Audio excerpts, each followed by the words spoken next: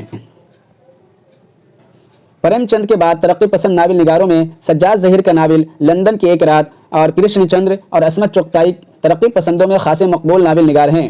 Novel کا سفر مسلسل جاری ہے۔ تو یہ تھا ناول سے متعلق اہم باتیں۔ اب جو ہے ہم لوگ دیکھ لیتے ہیں کہ ناول سے متعلق ہمیں کن کن چیزوں کا جو ہے دھیان رکھنا ہے۔ تو سب سے پہلا یہ کہ اردو کی نثری ادب میں ناول ایک اہم شاخ ہے، یعنی کہ ناول جو ہے نثری صنف ادب ہے، شعری نہیں ہے۔ اس میں ناول میں جو ہے شعر میں کوئی بات نہیں کی جاتی ہے بلکہ نثر میں لکھی جاتی ہے۔ تو اس کو یاد رکھیے گا کہ ناول جو ہے اردو کی نثری صنف ادب ہے۔ اس کے بعد جو ہے وہ یہ کہ اس کا فنی اعتبار سے پلاٹ، کردار، ماحول، مکالمہ، جذبات نگاری، فلسفہ حیات اور زبان وغیرہ جو ہے اجزائے ترکیبی ہیں، اس کو یاد رکھ لیجیے گا۔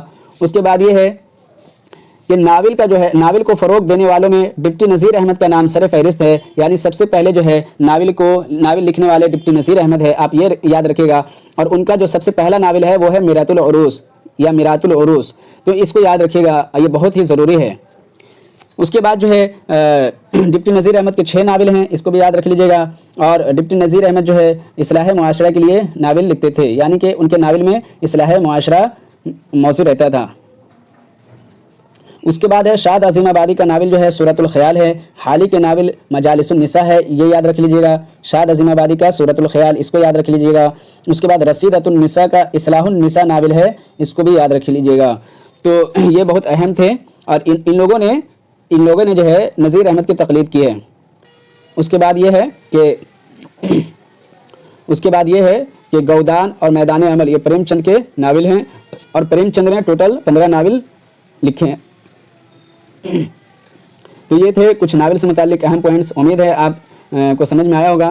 اس کے بعد ہم لوگ الفاظ معنی کی طرف چلتے ہیں، جیسا کہ میرا معمول ہے کہ میں پڑھانے کے بعد اس سے متعلق الفاظ معنی بھی آپ کے سامنے آپ کی خدمت میں پیش کرتا ہوں، چونکہ آپ کو جو ہے اس سے جو ہے روبرو کیا جا سکے۔ پسماندہ طبقہ، اس کا معنی ہوتا ہے پچھڑی ہوئی آبادی کے لوگ۔ اس کے بعد ہے حقارت کی نظر سے، اس کا معنی یہ ہے کہ کسی کو نیچی نگاہ سے دیکھنا، ذلیل اور کمتر سمجھنا۔